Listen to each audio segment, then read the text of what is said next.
Hello and welcome. It's episode 8 of Dad Made a Nerd. Welcome to our podcast. Today we're going to be talking about our top 5 Marvel baddies. So our villains, evil characters, and we're going to get into it. So let's go. Okay, hi Jay. How are you today? You've had a good week? Yeah, it's been alright, just busy. Yeah, trying to catch up on a lot of comic reading. Been doing that. I travel to Bristol, so a lot of time to kind of sit and read. I've not been reading much Marvel though, to be honest. Have been making my way through Grant Morrison's new X-Men run though. So that's quite exciting. How are you?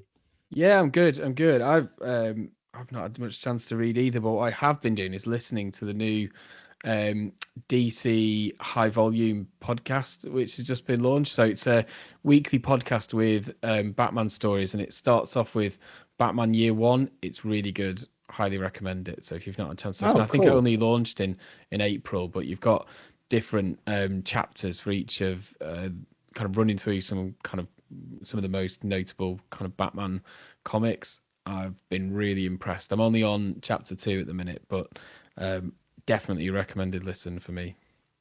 Okay, cool. Yeah, I'll definitely give that a listen. That sounds good. Always looking for a good podcast. Like this one, like this amazing podcast that we make. Good But stuff. yeah, So today we're going to be talking about Marvel baddies. So Marvel villains, evil characters, which are our favorite. We're going to run down our top 5 each and get into it and see what we think. So got our research done, ready to go. Are you ready to go on yours, Jay? yeah. Disclaimer: I did do this because this is a very well prepared and well structured podcast that we make very clearly, and don't just try and do on the fly or try and work out whenever we're free. I definitely didn't do this about 2 minutes ago and quickly try and write down my top five. So you know what? I probably will look back on this episode and go, stupid choices. I regret them all. But we're going to stick with them for now because these are the ones that actually popped into my head first. So they clearly stuck with me, either in the Marvel universe or outside. Um, so yeah, uh, Well, I do reckon we get you into it. want to go first with you go first with your kind of number 5 then, Jay? But Yeah, exactly. If I don't have that excuse because I actually have spent way too much time actually looking and thinking about what my Good. top Well, 5 then I'm are. very So excited because if you've listened to the podcast before, you know that I tend to ramble and I love the sound of my own voice, or at least it would seem that way. So this gives you a bit more opportunity to kind of pick at my brain and your brain about it. And yeah, and if you've seen any of our past episodes before, you know how we run this down. I'm going to give my fifth, so is Dad, and then we're going to go back and forth until we work our way up to number one, which is, I guess, our number one Marvel villain. And we're largely taking into account the comics here as our main inspirations. However, obviously, our opinions on the live action and animated interpretations of these characters may also weigh in some part. So, with that, let's just get straight into it. My number five villain is Doctor Doom. Victor Von Doom at the Fantastic Four. We know that Robert Downey Jr. is going to be playing him next year, and well, he's a very iconic character. I think everyone roughly knows who Doctor Doom is. We've seen him in 2 different incarnations in the film so far. He's a major player in the big Secret Wars event, which is coming up in Avengers, and he's the antithesis and rival of the Fantastic Four, Marvel's first family. Very iconic, and this goes into kind of a conversation that comic writers and comic artists especially talk about with comic book characters, is that they need to be an iconic character. Their most important feature is their silhouette. So if you think of any of your favorite comic book characters, their silhouette is what defines them, and you can instantly recognize them just off their outline. If you think about Batman, there's a poster behind you with Batman's face. Like you think about Spider-Man, Iron Man, Hulk, all of those characters, just if they were an outline, you could instantly tell who they are. And I think Doctor Doom, with his metal mask, his bulky armor and robe, um, using the powers of science and magic, which make him such a formidable villain, make him very iconic in the Marvel universe. yeah, I think it's a good shout. Doctor Doom is almost as well the kind of Marvel equivalent of Batman in a way. Meticulous at planning, kind of he's always got an answer, super clever. Mm. He is that kind of scientific kind of sorcerer where you've got science and magic does make him quite powerful. I don't think he has been depicted very well in other media so far. So if you read some of the comics, he's all powerful, he's absolute rival to Reed Richards, one of the most cleverest people on the planet. Powerful in some of the way that he does stuff kind of off planet and off worldly as well. I do think Doctor Doom is a character that has not been done well, and actually some of the comic book writing of him is really strong. So I do think he is good. One of the examples is he killed his estranged wife, didn't he, in order to kind of have kind of all ultimate magical power. Now Yeah. that's the kind of character you've got with Doctor Doom. Absolutely evil, completely untrustworthy. He is kind of evil and powerful kind of through and through. But also his ego is a large part of his character as well, which is kind of like a relatable quality. He's incredibly insecure about how he falls second to Reed Richards, who is just the smartest person in the Marvel Universe, debatably, to the point where he covers his face with a mask. And there's been so many different depictions of Doctor Doom over time in the comics because he's been around forever. So, like you see in the films, his face is scarred, and that's why he puts on a metal mask. But my favorite interpretation of Doctor Doom, of Victor, is because there's the tiniest little scar on his face. And that makes him so insanely insecure about how he's not perfect and this being that he wants to be, that he has to cover his entire face because of it. And I think that just says a lot about the character. And I have a lot of gripes about the Secret Wars film coming in so soon, just because to me that deals with God Emperor Doom, essentially, to run through Secret Wars in the briefest way possible. The multiverse is collapsing in on itself, and Doctor Doom weaponizes a supervillain from the Silver Age called Molecule Man, who turns out to be essentially what an anchor being is, which they established in Deadpool and Wolverine. So when he dies, the universe dies, and Doctor Doom weaponizes his abilities to grant himself godly power, where he merges the Ultimate Universe and 616 universe, creates his own battle world where superheroes fight and do his bidding until he is outsmarted by Reed and the story's over. So that's essentially what Secret Wars is, dealing with Doctor Doom, this supervillain that we've had for decades and decades, becoming this god tier powerful villain, which is a cool story. However, I would like to see Doctor Doom before he's godly powered, before we see him become a god, just because that rise, I think, would be more important then. And also, he's that villain that you want around in the MCU, around all the time. He likes to pop up and have his own story arcs with different villains and whatnot throughout the comics. So doing a big event film with him, where I'm scared he won't stick around after because Robert Downey Jr. essentially costs too much money, does worry me a bit.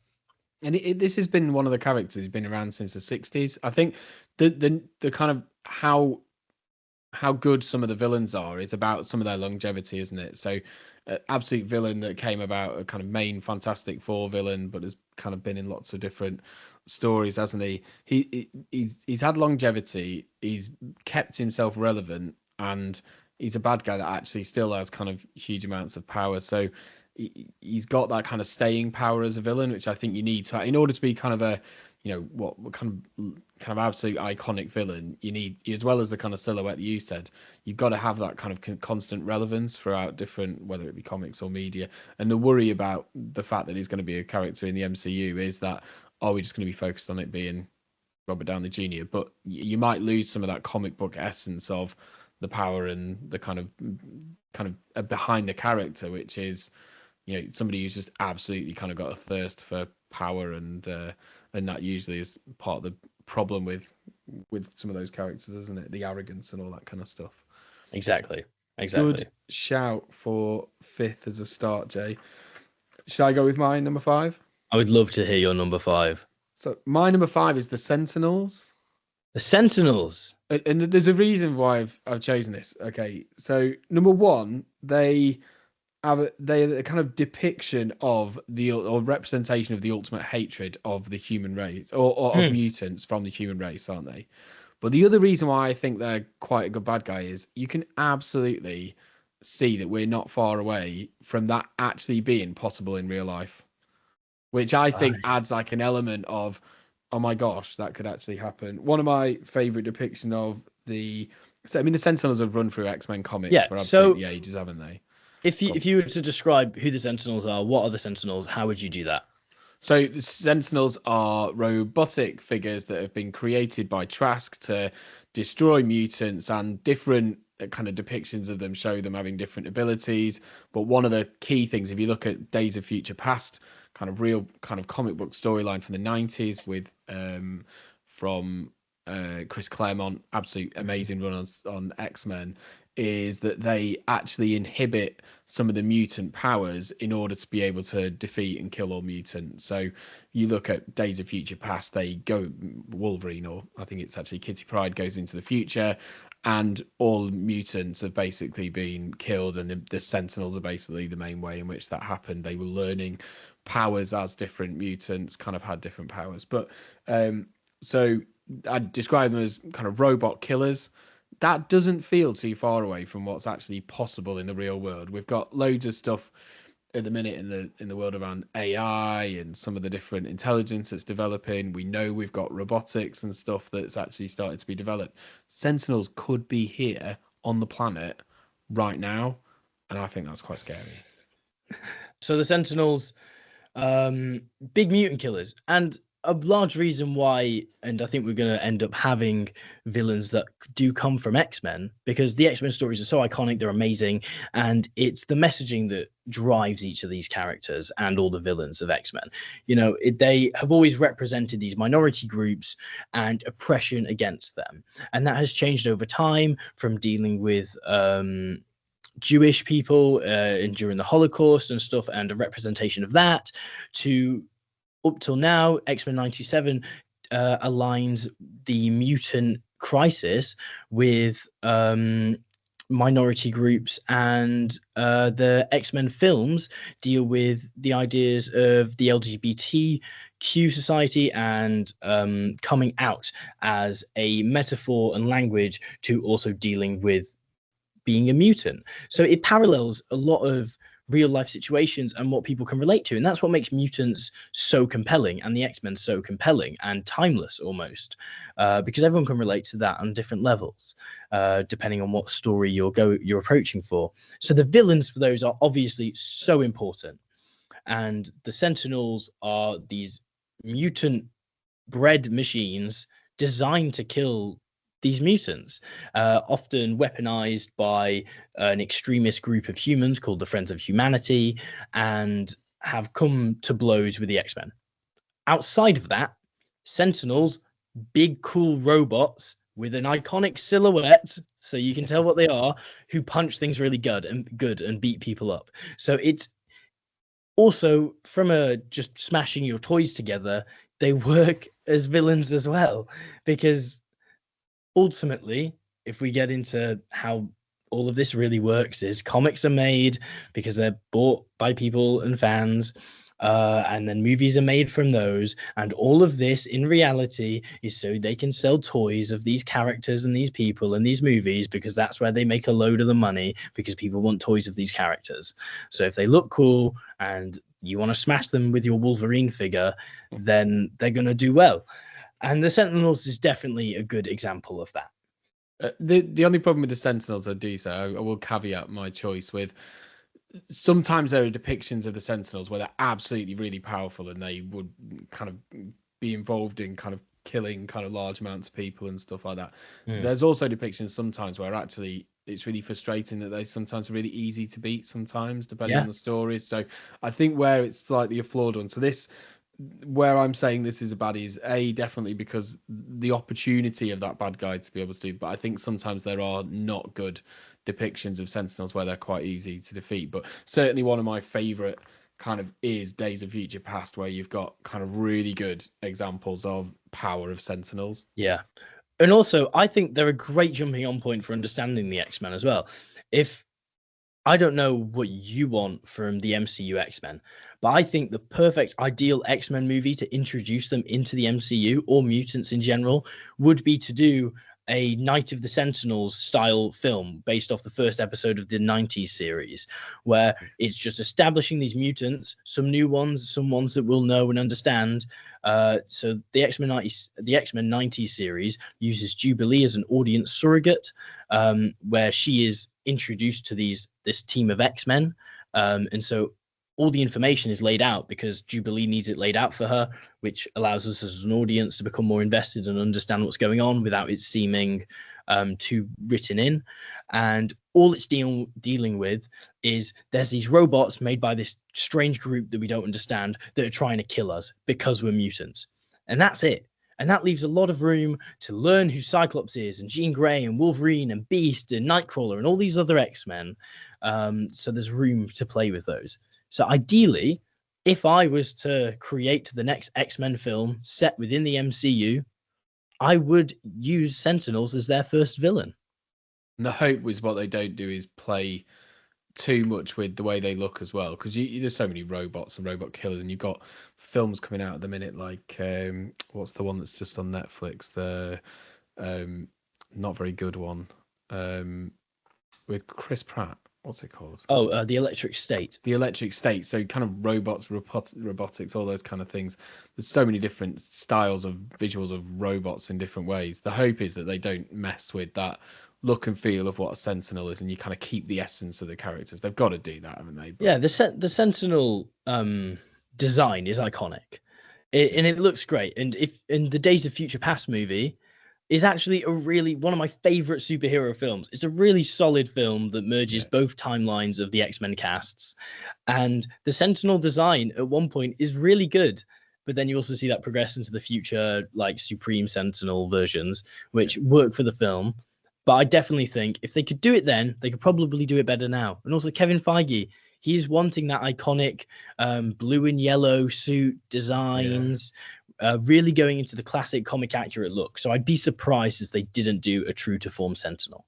I have to say though, the Chris Claremont, Jim Lee run in the 90s, which has influenced kind of X-Men, and then cartoon, and then X-Men 97. It's such a good, I mean, if you're going to read any kind of run of X-Men, that is Mutant such a Genesis. Definitive period of comics. And how people could, there's lots of stuff around how young people could really associate with some of the themes in it. And it's just such a perfect depiction of people being able to kind of relate to things that are going on in comics in a way in which what's going on in society. I'm just such a great run. One of the first kind of runs of comics I actually kind of went to. So certainly from a Marvel point of view as well. So exactly. Sounds good. That's our number 5's done. Jay, do you want to go on to your number 4? Yes, my number 4. Okay, it was between this person and another honorable mention, Kingpin, but I chose Kraven the Hunter, Sergei Kravenov. So, for if you don't know, Kraven is a Spider-Man villain that, yes, was just recently played by Aaron Taylor-Johnson in a not-so-beloved film that I think actually kind of captured a large part of the essence of Kraven quite well. However, he is a hunter, as is his name. Is a Russian hunter who seeks the ultimate prey that he can't defeat, essentially. And he was most famously introduced and met his demise in a brilliant Spider-Man comic called Kraven's Last Hunt, where he basically defeats Spider-Man after trying to hunt him down and becomes so obsessed in his ideology and ego that he can never truly prove himself, that he takes on the moniker of Spider-Man for a while. And it's a brilliant story in understanding the complex instability of how Kraven works as a villain. Because to him, he's not a villain. He's a hunter and seeks this great fight. If you've watched Invincible, he reminds me heavily and is clearly Battle Beast has been inspired by him, who is this alien lion hunter who just seeks a glorious death and will fight anything he can to prove that he can do it. And Kraven's very much like that, but as a Spider-Man villain. He's been in the Sinister Six. He's done all these other things. he's mostly just his son now, I believe, because Kraven kind of dies. So then they go, Kraven's a successful character, so we'll just make a new Kraven and just say it's his son, but they're really the same character. Sometimes they draw attention to that and don't. It doesn't really matter. That's an issue with comics in general with Marvel, because they never reboot storylines, so they just have to rewrite and write over them and just keep them going forever. But Kraven's a really cool character. What are your thoughts on him, Dad? The reason why I didn't pick Craven is because really most of the kind of there are other, he is in other bits, isn't he? But the main kind of Craven storyline, it's a one kind of comic series storyline, isn't it? The kind of Craven's Last Hunt. And actually, what's quite impressive is even though that's really kind of the main, best known kind of storyline for Craven, you've put him in your kind of top. He's clearly powerful and kind of iconic kind of Spider-Man bad guy, but the reason why I didn't pick him is because he's not really had any really good runs of stories or kind of recurrence, and there's an argument to say really good bad guy, almost kind of flash in the pan, had such a good story, kind of leave it alone and kind of leave that as a kind of classic. So absolutely get why you added it. The Craven's Last Hunt is such a good comic. The main visual for me that I always remember when I think of that is the scene where Spider-Man's coming out. So he's been absolutely defeated by Craven, kind of almost buried alive, and then him kind of crawl out of the mud where the grave is. It's such an amazing piece of art. I mean, it's the cover. It's iconic, yeah. It's great, and it's interesting that you didn't add Craven, because I know that I think you've actually read more Craven than I have, because you've been making your way through Dan Slott's Spider-Man series. Yeah, and there's a whole event. They resurrected him, so they used Spider-Man's clone, forgetting his name, Ben Reilly. Yeah, to basically kind of bring him back to life. And as soon as he got brought back to life, he was really annoyed that he got brought back to life and just pissed off about it. So, what he did, there was a recurrent thing. And then there's quite a big thing about his daughter as well, who kind of came along and was kind of a big kind of villain as part of a series of comics that was about that was called the Gauntlet, where Spider-Man they basically have a plan to bring on people like Electro and Rhino, all the kind of classic Spider-Man rogues to defeat him. And it's all that kind of strategy, hunting, kind of wearing Spider-Man down so they could kind of defeat him in the last bit. But Spider-Man obviously kind of prevails. But Craven is a cool character. I'm not sure how iconic the character is over a long period of time, but I do have to say there's almost that sense of when you get it really right, actually it's okay to just leave it. Do you need to just keep rejuvenating or bringing characters back again and again? Sometimes that way they can become quite boring, but so solid suggestion for your number 4. Yeah, and also I know we're just mostly talking about the comics here, but if you've played the Spider-Man 2 game, Kraven's a major villain in that, and he's done so well in that as well. So that is also playing in my mind. I read Craven and I largely imagine and hear that voice. Sorry, Aaron Taylor Johnson. Although I didn't find Craven that bad of a movie. Shoot me. It wasn't that bad. It got the characters right. His cousin or his brother, they make it his brother, but in the comics, his cousin is Chameleon, who is the first ever Spider-Man villain, actually. Fun fact. Kind of a shapeshifter, but mostly mimics voices and uses like prosthetics to become other people. So he is connected in the Marvel lore to other characters as well, which is always fun to me. It's fun when you read a comic and you go, oh, these people have connections and stuff. But yeah, who's your number 4? Let's move on. So my number 4, a bit of a shift, is Gore the God Butcher. So Thor, Jason Aaron. I've read the kind of whole run of Jason Aaron, which kind of bookends this kind of saga, but came out in 2012.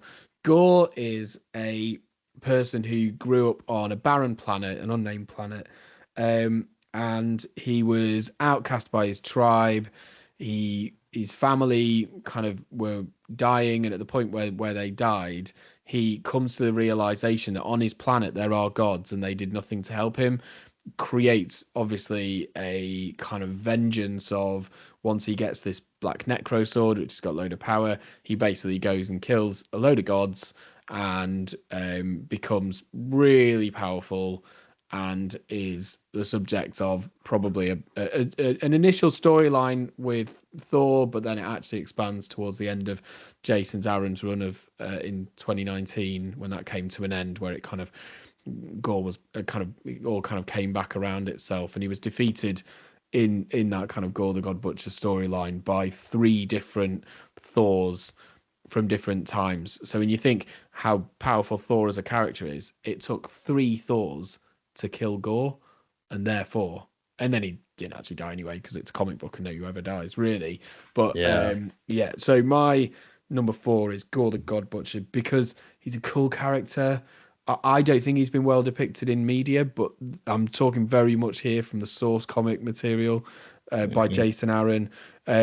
Scary, kind of, he's got that kind of emotional connection again, where actually you feel pathos, you feel sorry for this person who's been through the end of the earth with his family and actually had kind of really extreme trauma, and what's come out of that is underlying evil, kind of just fear and anger and hate that drives him to obviously want to destroy gods. And obviously Thor, being a difficult one to kill, is one that they obviously have a number of battles.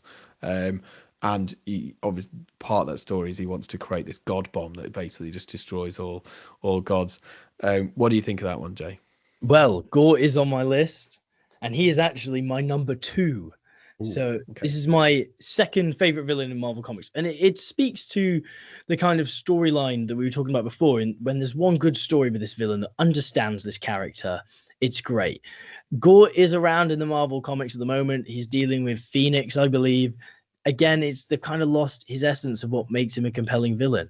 But Jason Aaron in the Gore the God Butcher storyline understands his purpose and who he's supposed to be. Some of the new Thor movie totally abandoned. We never got to see him be a god killer in that film, not once.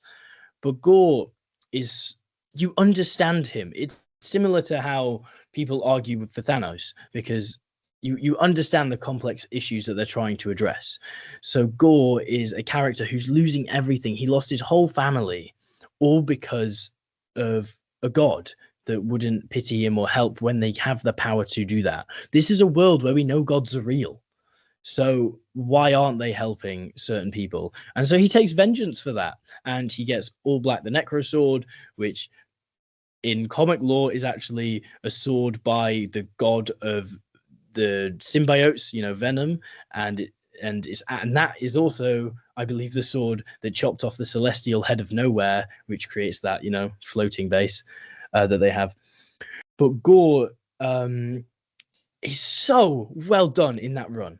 We see him at different points in time, and he deals with he's used. So we see Thor progress as a person throughout that run. Thor first meets him when he's younger and arrogant, and loses to Thor, and he's so shamed by that he never brings it up, which is why we've never heard of Gore before up until this point, which makes complete sense for Thor.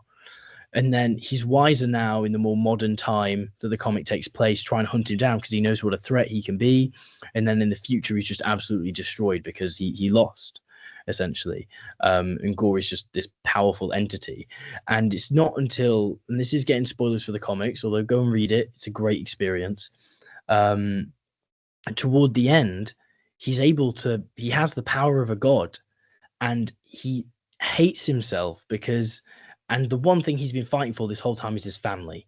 And he ends up turning against them because they call out how, in striking absolute hatred and vengeance into what he hates, he has become that. And that was just brilliant to read his response to that.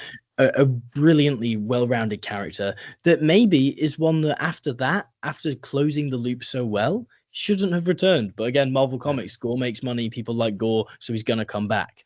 What I think is quite good about the Gore character is you have this kind of sense with some of the characters. Actually, you feel sympathy for him, don't you? You know what he's gone through, you can understand where he comes from. How many people would read that and think, I've got loads of crap going on with my life, I can kind of really associate with that stuff. But what is really interesting is, a couple of comics or series down the line, I mean, the Gore, story has quite a big, long-lasting implication for Thor over a period of time. So it comes to him absolutely making the realization that Gore was right. He was right with what he was doing. Actually, the world would be better off without gods, which means he can't control Mjolnir, and Mjolnir then is controlled by Jane Foster, who becomes Thor, not Lady Thor. She becomes Thor, and that kind of takes on a whole journey of him actually kind of being Thor, but needing to kind of gain back his kind of confidence almost to be able to actually know that he's doing the right thing, which is where the whole storyline from Jason Aaron is just amazing. But it's just that interesting thing actually that, if you were going to write that story from a different perspective, Gore's right. They had gods who weren't doing what they were supposed to do, and he was standing up for it. But it was, as you've just described it perfectly, the kind of arc of the character is just so really sounds Chef like kiss. my number 4, your number 2. Valid. See, I'm a kind big fan bad of guy. Gore. Yeah. Okay, cool. Yeah. Let's go on to our number 3. So, obviously, you think who has the best villains in comics? You go Batman and Spider-Man. I've got to include another Spider-Man villain in here. And my personal favorite Spider-Man villain is Dr. Otto Octavius. Doc Ock. The octopus arm dude, the scientist. And there's a lot of bias coming into mind because I think we've had so many brilliant, amazing interpretations of Dr. Octopus. Alfred Molina plays him in Spider-Man 2 amazingly. The whole power of the sun in the palm of my hand thing. And then also one of my favorite interpretations of Spider-Man as well is the Spider-Man game. You get to really build a relationship with this version of Otto and understand his hatred toward Norman Osborn and how belittled he feels compared to him, but how egotistical he is in thinking he's better than Norman and everyone else, which drives him to be a villain, but then also divided by his relationship with Peter. It's just all perfectly done. And Doc Ock is that ongoing rogue through Spider-Man comics, which gets good at times, it gets really bad at times. It gets really good when he becomes Spider-Man, as Superior Spider-Man for a while. And this is largely a pick for me because visually, I think he's one of the cooler Spider-Man villains. I think he's one of the cooler personalities. He is just always around. So there's loads of stories that we've got with him. Some of them don't land, some of them do. Is Dr. Octopus on your list? He's not on my list, but I do love, and he was difficult because this is Spider-Man has got probably one of the best rogue galleries, particularly when you look at them like collectively together. Particularly in Marvel, he's definitely got one of the best rogue galleries, hasn't he? This list could have easily just visibly been Spider-Man villains. Yeah, Doc Ock is so visibly, isn't he? Kind of iconic. He is one of my favorite characters, but I haven't put him down in my top 5, if I'm honest. And there's reasons for that. I think the main thing is he a bad guy? I suppose he is in a lot of ways. But then there's he becomes kind of Spider-Man for a bit as well, doesn't he? He's obviously manipulated by the kind of the fact that his arms malfunction and stuff. But again, character that's been around again since probably about the 60s. I've definitely read the kind of first version, the first issue that he was in, and he's had that longevity. He's an absolutely brilliant character, so I absolutely get why he's in your top 5. I didn't put him in mine, if I'm honest. But also, it's interesting you mentioned that, is he a bad guy? Because when I think of DC villains, I could make a list of my favorite DC villains so much easier than when I was trying to make this Marvel one. And maybe that's largely because DC do a lot of reboots, so then we get to see the villains do their origins again and become villains in just a slightly different way.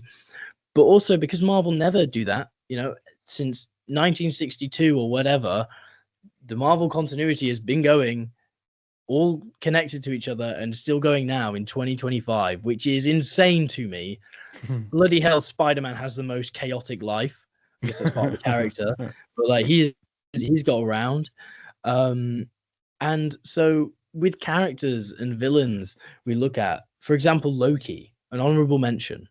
I'm not a big fan of Loki as a character in the comics, but then the show turns him into this anti-hero, and he's great. So many of these villains that we look at in Marvel are such strong characters, but then they end up becoming anti-heroes or anti-villains and whatnot, to the point where they make even storylines based off that, like Thunderbolts, which Venom's is another about good example of that, isn't it? A character that actually classically, yeah, started off really evil, but actually superhero almost, you describe in many ways, and certainly in the films as well. So I exactly. agree with you. I do you think what you just said about Spider-Man 2 and I mean, to be honest, the game of Spider-Man is just the depiction of all of the characters in that game is just absolutely brilliant. If you want to read some of the best comics, actually, your best stuff just playing that game, because you get a real sense of the characters, and particularly Octavius in that is great. And his relationship and past with Norman as well. It's all Yeah. there. It's great. I'm so excited for Spider-Man 3. It's going to be great. But yeah, Doc Ock is a big favorite of mine. I get excited when he shows up. Even if they do make the character sometimes, like at the run I'm reading at the moment, he's a bit like just like a really smart baby almost. He's just being very childish. But that's the character sometimes. And I'm not here to complain about it. It's good. So who's your number 3? Sounds good. My number 3 we've already spoke about. So my number 3 was Doctor Doom. So we've talked about Okay. Doctor Doom, Cool. so we don't need to go into that too much. But yeah, Doctor Doom is my number 3. What made him higher than the other ones for you? I think it's the power. So right. so there's an element, isn't it, when you look at some of this list? What is it that makes a bad guy? Is it how iconic they are? Is it how powerful they are? Is it the what they're capable of or what they've been in? Is it about how you associate with them? Doctor Doom was higher than some of the others because of certainly the power that he wields in the comics, particularly where he's had storylines where he's been that kind of god kind of like character, and that was the reason why he was slightly higher for me. Oh, lovely. Okay, cool. Should we go on to our top 2? Top 2, yeah, let's go for it. We've already talked about my number 2. Gore the God Butcher, mentioned him, and he's great. Not going to dwell on that. Already had a rant enough about him. So who's your number 2? So my number 2 is going back to X-Men, so another X-Men baddie, and I think he might be on your list as well in the high ones, is Magneto. Yeah. So the reason why it's Magneto, he's the founder of the Brotherhood of Mutants. He's best friends with Charles Xavier. He also is another character that spans that. At different points in time, he's been really bad and really evil, and other times he's been really good.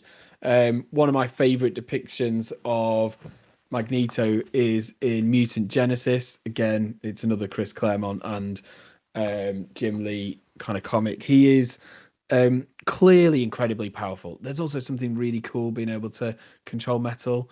It's just a cool power that actually you can. There's loads of different on the surface. Okay, they can bend metal, but some of the ways in which different storylines actually utilize that power is fairly cool. He's been well depicted in different formats as well. So the media, some of the X-Men, Ian McKellen, his depiction of Magneto is probably what most people will go to, which is really good. But in things like X-Men and X-Men 97, he's just a really cool character. He's powerful.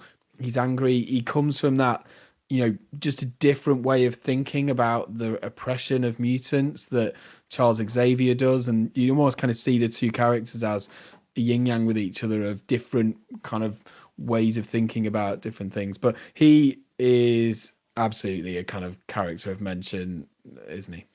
Yeah, exactly. And that's why he's my number 1, which is next anyway. So I'm just going to dive into this conversation with you. Magneto, he's timeless. He's always been around, and he always will be. He's and again, it goes into the talk of, are they villains? Are they anti-heroes? Magneto at the moment is a main member of the X-Men, and he has been before, and he'll probably go back to being a villain at some point. But that's only because his ideologies are so specific to him that you understand this character fundamentally. He is the yin to Charles's yang. They always seem playing chess because their philosophies are a chess match against each other. Charles is always wanting humans and mutants to coexist, but Magneto understands that can't happen. He strongly understands, and you know what? That comes into the whole Magneto is right storyline that's also been depicted in X-Men 97, because there's time and time again where he's proven right that can't happen. So Magneto is one of those characters, and he has great relationships. You know, the whole Rogue, Gambit, Magneto kind of triangle is really great, especially the way they do that in X-Men 97. His ego is always there, and also his power level is insane. He's a great villain because he's so hard to beat, but also, like X-Men, is such a great comic series in general. X-Men understands that it is like a soap.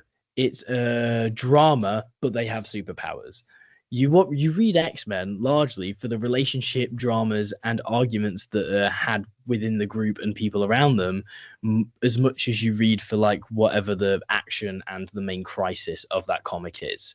And Magneto has never stopped himself from getting interjected with all of those little interrelationships and arguments throughout the stories, which make him a really interesting, fun character.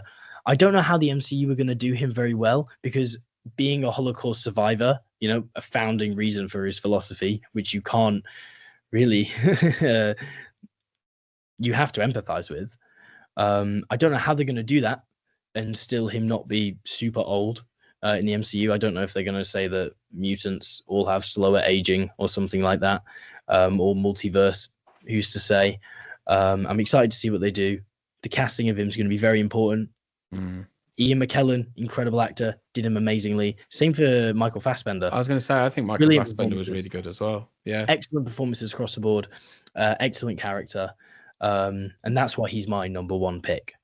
Yeah, I mean the good thing about Magneto with his powers is he can do pretty much anything, and if you put your mind to it and think really creatively about how you show it, whether it's he can fly technically because he can control the metal that he's on, he can, he's just ridiculously powerful. So yeah, he's just a good character, isn't he? The other thing I was going to say is he's it's interesting, isn't it? Because Charles is like the hope, but he's like the real justice reality of what's going on. And he sees himself as a realist.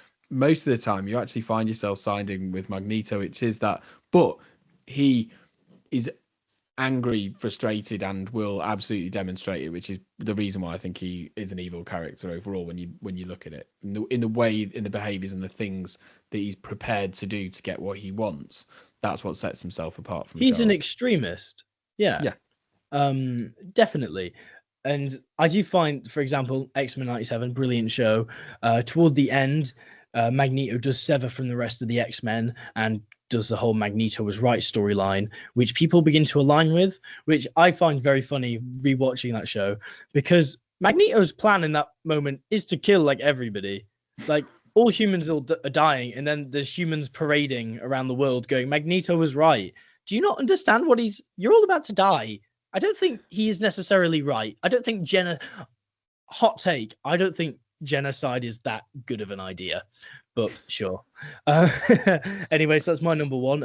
What is your number one? Because I'm surprised Magneto wasn't. So I know you're not going to like my number one, which is interesting at how one of the things that you don't like becomes my kind of top pick. My top pick is in there because of the sheer impact that this person has had on a character, and because in 1973 it was the first time they ever really killed off a superhero kind of supporting character. So my number one is Green Goblin. Yeah. So 1973, Green Goblin killed Gwen Stacy.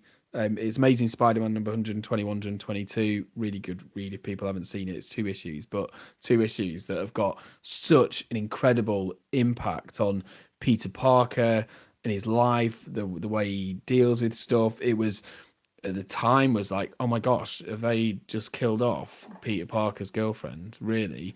And Green Goblin was prepared to do that. So the reason why he's up there for me is, again, iconic, recurring character. He visually, you would know who he is by looking at him. I think some of the way he's been portrayed in like the first Spider-Man film in 2000 with Tobey Maguire by Willem Dafoe is pretty iconic, if I'm honest. I think he's a character that, you know, how many times do we talk about bad guys who could do this or could do that? He gave Peter Parker a choice of saving a load of people's life in a cable car or saving his girlfriend, and Peter Parker failed. Spider-Man failed, and as a result, so I think the fact that he followed through and did it makes him pretty evil, I would say.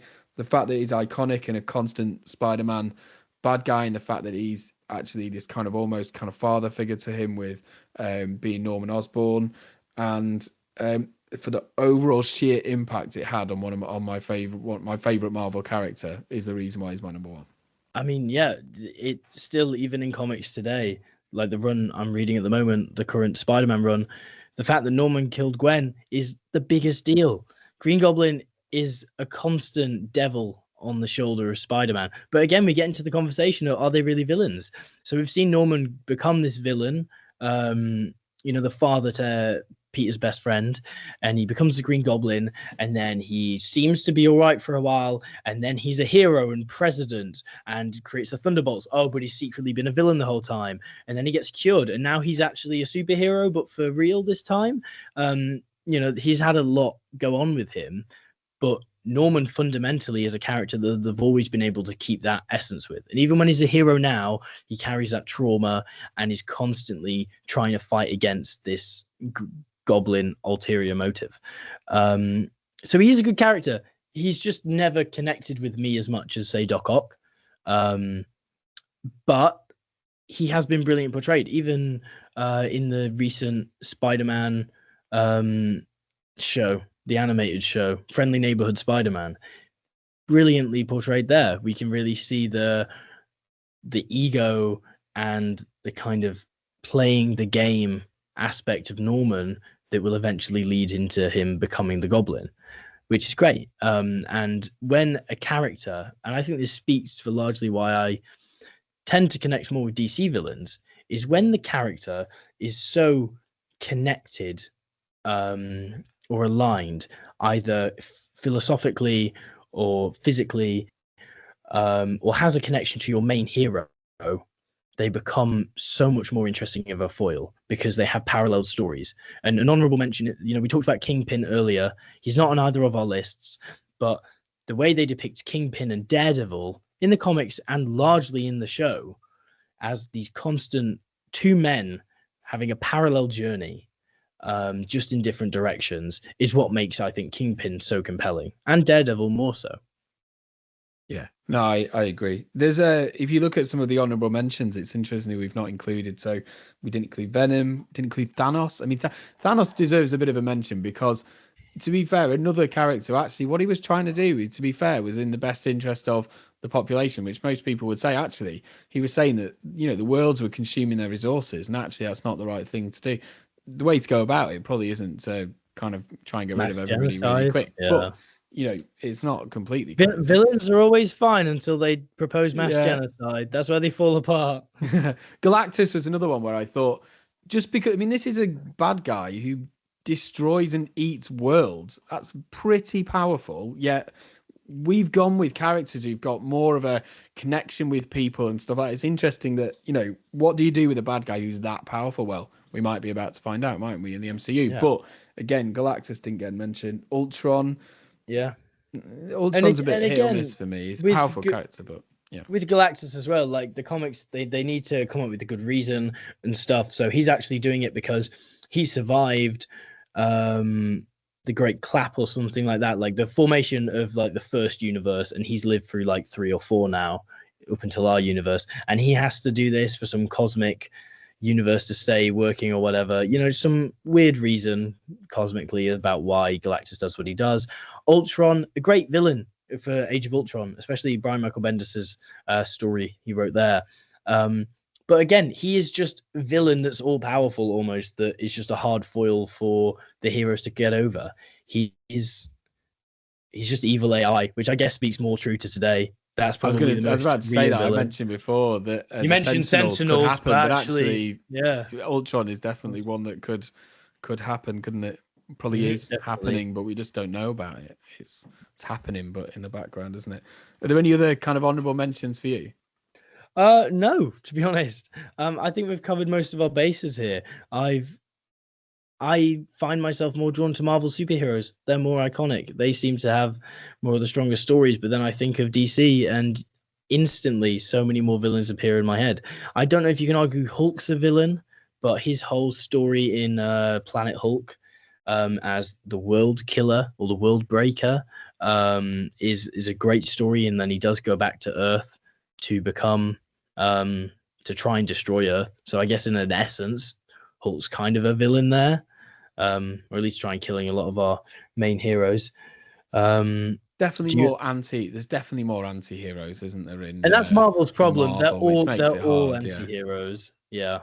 But this was a good exploration of some of our favorite bad guys. Should we just run through who are our who are yours again, Jay, from 5 to 1? Yeah. So I've got Doctor Doom, Kraven, Doc Ock, Gore, and finally Magneto at number 1. What about you? So I've got the Sentinels, Gore the God Butcher, Doctor Doom, Magneto, and Green Goblin. That's solid list. 2 pretty solid lists. If my list fought your list, who would win? Ooh. Okay. That's a good question.